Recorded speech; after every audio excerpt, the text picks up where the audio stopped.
we're going to cross then to Mexico City, speak to our correspondent, Johan Grillo, who joins us from there. Johan, first of all, then, just tell us what we know of the latest cases.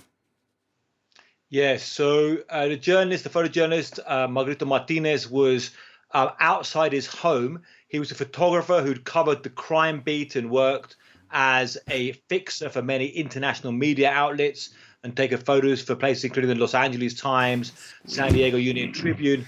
And outside his home, assassins shot him dead. His 16-year-old daughter heard the bullets being fired and saw the body.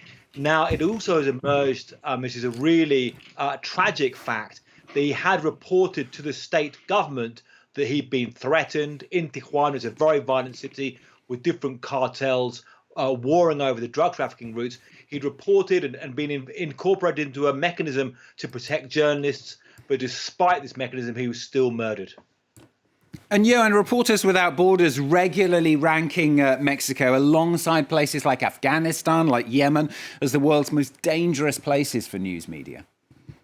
Yeah, I mean, this is a really tragic story, and it's very personal to me. I've known several of the journalists who have been murdered, worked with various ones and covered this stories of their deaths again and again in the time that I've been in Mexico over the last 20 years. Some of the high numbers have more than 150 journalists being killed. Is absolutely incredible.